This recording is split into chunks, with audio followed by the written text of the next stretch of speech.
Timeless Genius of Humanity. See the person, not the label. Ivan Z. Feng. We are all so much the same, yet each of us is a different individual. This is the timeless genius of humanity. Biologically, humans are all related and share a 99.9% genetic similarity. Although we might speak different languages and celebrate different festivals, we should not overlook our similarities when concentrating on these differences. Our fundamental sameness forms the basis for comparison. Moreover, when we zoom out, we all speak the same language. A person in Japan might speak Japanese fluently and learn Spanish as a second language, while someone in Spain might do the reverse. However, at their core, both individuals engage in the same communication and language learning process. Once we recognize this, we may appreciate the similarities between cultures, understanding that globally, people are more alike than different. Therefore, different cultures and regimes can find empathy and common ground, leading to peace, unity, and shared prosperity. We treasure the same traits, love, care, and empathy, which don't differ much across cultures as they are rooted in our shared humanity. Why is each of us a different individual? Although we may belong to various groups like linguistic communities, it's unjust to generalize and view all members of a group as homogeneous based on shared traits. When we say members of a group are similar, we shouldn't forget the former part of the timeless genius, how much all of us are similar. Moreover, within any group, we must acknowledge that each person is a unique individual, shaped by their own experiences, values, and worldviews. When we see things this way, we will value individuals, avoid stereotypes, and stop blaming other group members for one member's actions.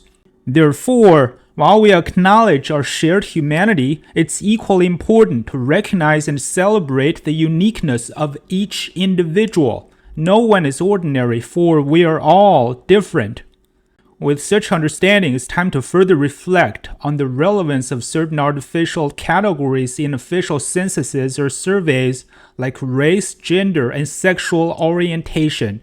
Admittedly, such categories may enrich human cultures and heritage, but crucially, individuals must have the freedom to change their current category. We need the power to shape our destiny, including the power to choose which group we'd like to join with free decisions. A truly healthy society would empower this.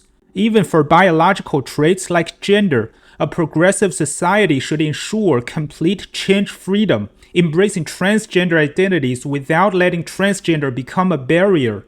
We should work to reduce the influence of uncontrollable factors like height or color, and instead recognize the power of acquired effort, educating everyone about the timeless genius of humanity.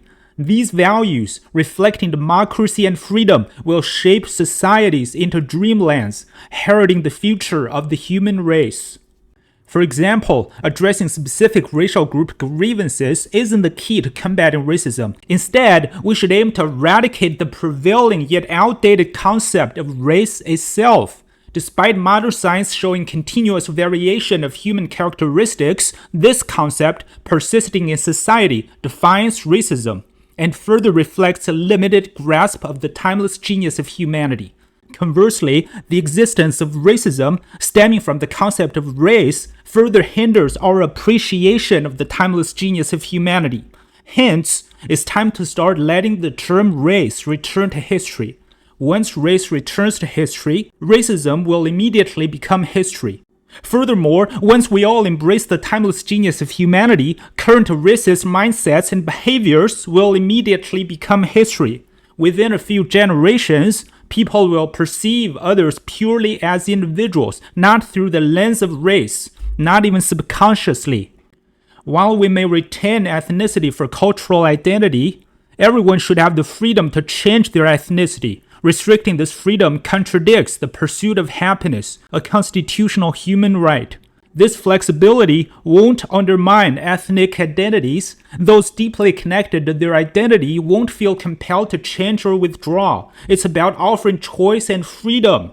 Like nationality, which people can legally change without diminishing its concept, eliminating race as a designation won't harm social diversity. Instead, it will enhance it, allowing anyone, regardless of birth culture, to join groups of their choice. Likewise, to eliminate sexuality bias, we shouldn't just celebrate Pride Month and fight for the needs of minority groups. Instead, we should aim to gradually decrease the significance of the category sexuality and eventually eliminate these labels. At that time, people will understand that no matter where someone falls on the sexuality spectrum, they aren't different from anyone else because based on sexual fluidity, we all lie somewhere on that continuous spectrum, not a discrete one. When a man introduces his boyfriend, no one will think he's gay, they'll just see it as a completely natural thing without any second thought. During the transition period, we may add a fluid option in the sexuality box on surveys alongside the current options. While we acknowledge current people's diverse beliefs to identify themselves, this new option would reflect the true diversity of human sexuality. Over time, many people who believe in the fluidity of human sexuality will identify with this option, and eventually fluid could become the real majority. When that happens, we won't have to be proud of being in a minority group because there will be no bias, discrimination, or stereotype pressure for anyone to pursue their true love. So, reflecting on the impact of defining these immutable terms, we should consider whether it's overly narrow to take pride in these categories, rally around them for societal attention, or rely solely on group unity for mainstream recognition.